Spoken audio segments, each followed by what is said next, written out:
नमस्कार दोस्तों, कथा संगम में आपका स्वागत है। आज मैं आपके लिए एपीजे अब्दुल कलाम जी द्वारा लिखित विजय भव का आगे का भाग लेकर आई हूँ। कलाम जी अपनी किताब में लिखते हैं, हमारी शिक्षा प्रणाली को वर्तमान समय की चुनौतियों का सामना करने के लिए जल्द से जल्द तैयार हो जाना चाहिए और सामाजिक परिवर्तन में अपनी भागीदारी निभानी चाहिए। यही विश्व में हमारी प्रतिस्पर्धा की क्षमता का आधार बनेगा। आगे कलाम जी कहते हैं, क्या हम सब में सफल होने की योग्यता है या कुछ ही लोगों तक सीमित है? क्या आंतरिक ज्ञान का प्रकाश या निरंतर परेशान करने वाली समस्या का समाधान खोजना एक साधारण बात है या कोई दैव्य कार्य? वह समाधान जो अंतर बताता है एक साधारण और प्रतिभा संपन्न व्यक्ति में या एक आम और सफल व्यक्ति में। इसी तरह के कुछ प्रश्न मेरे मस्तिष्क में घूम रहे थे जब मैं अक्टूबर 2004 में स्विट्जरलैंड गया और अल्बर्ट आइंस्टीन के घर में उनकी कुर्सी पर बैठा। सन 1905 में जब लोगों ने आइंस्टीन को पेटेंट कार्यालय से अपने द्वारा की गई 3 बेहतरीन शोधों के कागज लिए निकलते हुए देखा, तो किसने सोचा था कि यह मानव समाज की समझ को ही बदल देगा। आइंस्टीन को सफलता का आशीर्वाद मिला कि वे 20वीं सदी के सबसे महान वैज्ञानिक के रूप में जाने गए, लेकिन उन कलाकारों और वैज्ञानिकों का क्या हो जिनके विचारों को उस समय के विशेषज्ञों ने नकार दिया था। उदाहरण के लिए निकोलस कोपरनिकस, गैलीलियो गैलीली और चार्ल्स डार्विन जैसे महान वैज्ञानिक। यह कहा जा सकता है कि सर आइजैक न्यूटन ने गुरुत्वाकर्षण की और थॉमस अल्वा एडिसन ने बिजली के बल्ब खोज की। क्या होता श्रीनिवास रामानुजन के असाधारण विरक्षण का अगर ब्रिटिश गणितज्ञ C.H. हार्डी उस पर कार्य नहीं करते, उस बौद्धिक व सामाजिक तंत्र के बिना जिसने उसकी सोच को प्रेरित किया, और वे आविष्कार जो इससे पहले किए गए उनके बिना न्यूटन और एडिसन के आविष्कारों के विषय में सोचा भी नहीं जा सकता। व्यक्ति विशेषता वास्तव में बहुत महत्वपूर्ण होती है, परंतु इससे अधिक कुछ और भी है जो इन सबको प्रभावित करता है। यह पुस्तक इसी विषय को टटोलती है और इसे प्रभावित करने वाले कारकों का विश्लेषण करती है। यह उस मार्गदर्शन के बारे में है जो ब्रह्मांड से प्राप्त हुआ है जब हल अपने आप निकलते हैं। दशकों तक यह विचार बहुत असंगत माना जाता था कि एक ग्रह के विभिन्न महाद्वीप बड़े बड़े प्लेटों पर अपना स्थान बदलते रहते हैं, लेकिन अब भूकंपों की भविष्यवाणी इसी आधार पर की जाती है। जब तक विलियम हार्वे ने यह नहीं सुझाया कि शरीर के अंदर हृदय द्वारा रक्त एक बंद लूप में प्रभावित किया जाता है, मानव समाज को यह पता नहीं था, और अब चिकित्सा विज्ञान इसी तथ्य पर आधारित है। अनुभव के आधार पर मैं यह कह सकता हूँ कि एक समय ऐसा अवश्य आता है जिसमें निष्क्रियता होती है, शांति, गंभीरता का समय, जो आपके सहनशीलता, इरादे और आपके द्वारा किए गए अथक परिश्रम की परीक्षा लेता है। तब अचानक एक संपूर्ण समाधान सामने आता है, जैसे कि यह एक किसी दैव निर्देशन में हो रहा हो। इस्लामिक दृष्टिकोण के अनुसार ऐसे निर्देशन को मेरिफत कहते हैं। पूर्वी सभ्यता में इसे ज्ञान की प्राप्ति होना कहते हैं और पश्चिमी सभ्यता में इसे अंतर ज्ञान का नाम देते हैं। अपने समय के उन लोगों से बातचीत करके जो आधिकारिक तौर पर बहुत कुछ बता सकते हैं और समय समय पर व्यक्त किए गए महान विचारों को आधार मानकर कुछ सोचने को प्रेरित किया। मैं जीवन को सीखने की एक प्रक्रिया के रूप में देखता हूँ। ज्ञान प्राप्त करना एक धीमी प्रक्रिया है और बहुत से लोग शिक्षा को जीवन की तैयारी के रूप में देखते हैं। शिक्षा का अर्थ सीखने और पढ़ाने का विशेष गुण और कुछ कम वास्तविक परंतु बहुत महत्वपूर्ण निर्णय लेने की क्षमता, विवेक और समझदारी। इन सब से बढ़कर शिक्षा एक पीढ़ी से दूसरी पीढ़ी तक संस्कृति का बोध कराती है। शिक्षा प्रणाली को सांस्कृतिक धरोहर, उसके संसाधन, उसकी स्थिति व उसमें बदलाव एवं गिरावट का आकलन करना चाहिए। इतिहास में अशांति के दौर बहुत सारे आए जब मुसीबतें सहन करनी पड़ी। यह भी कोई विश्वासपूर्वक नहीं कह सकता कि भविष्य में कोई लड़ाई नहीं होगी। क्या सुरक्षा के लिए हमारे पास कुछ है? जब भी मतभेद गंभीर हो, उदार शिक्षाएं हमें नए दृष्टिकोण देती हैं और जीवन को स्व उपचार पद्धति के रूप में देखना सिखाती हैं। ऐसे में हम कहाँ से शुरुआत करें? मेरा ऐसा मानना है कि लोगों को यह सिखाना कि वे अपने लिए सत्य को प्रयोग में कैसे लाएं, यह शिक्षा व्यवस्था के लिए एक अच्छी शुरुआत होगी। लेकिन मैं यह महसूस करता हूँ कि हमारे समय में यह विचार बहुत प्रचलित नहीं था। जब संपूर्ण सत्य जैसी कोई चीज नहीं होती थी, सारा ज्ञान अधूरा था, विकसित हो रहा था या किसी सांस्कृतिक निर्माण के साथ संबंधित था।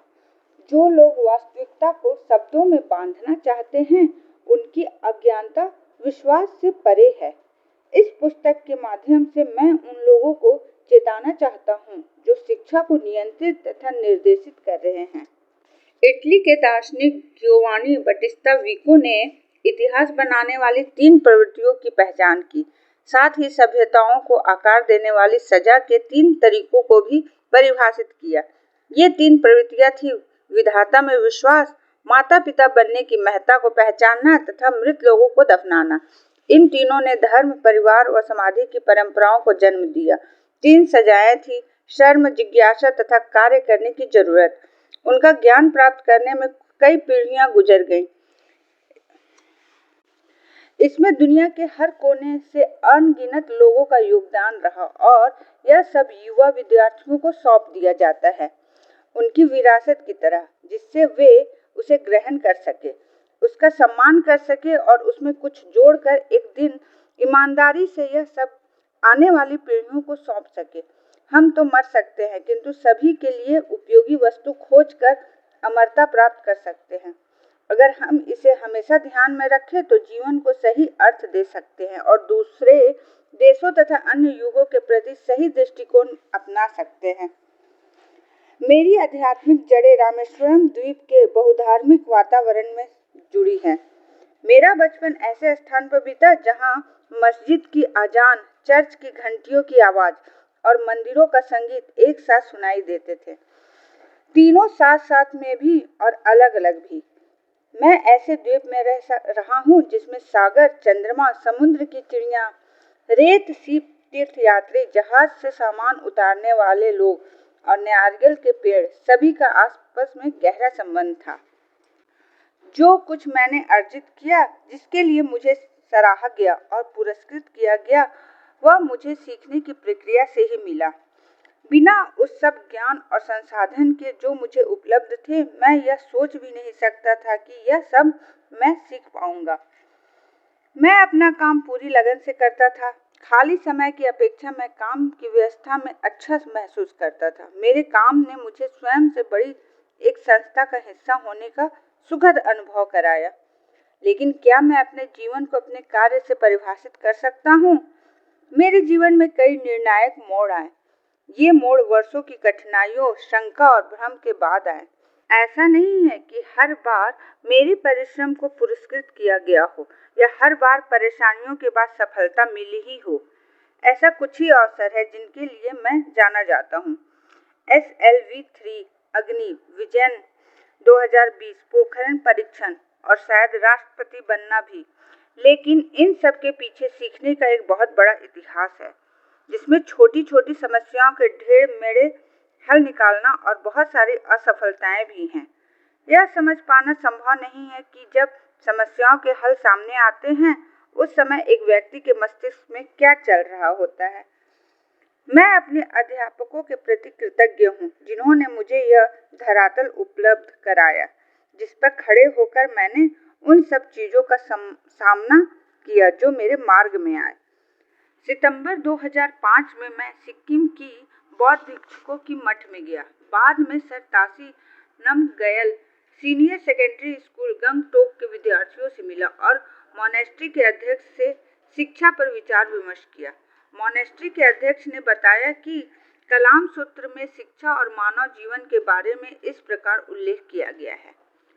मैं सत्य का पाठ पढ़ाऊंगा और वह मार्ग भी दिखलाऊंगा जो सत्य की ओर ले जाता है। इस बात पर आपका संदेह करना उचित है। किसी रिपोर्ट को न माने, किसी परंपरा को न माने और कहीं सुनी बातों पर विश्वास न करे।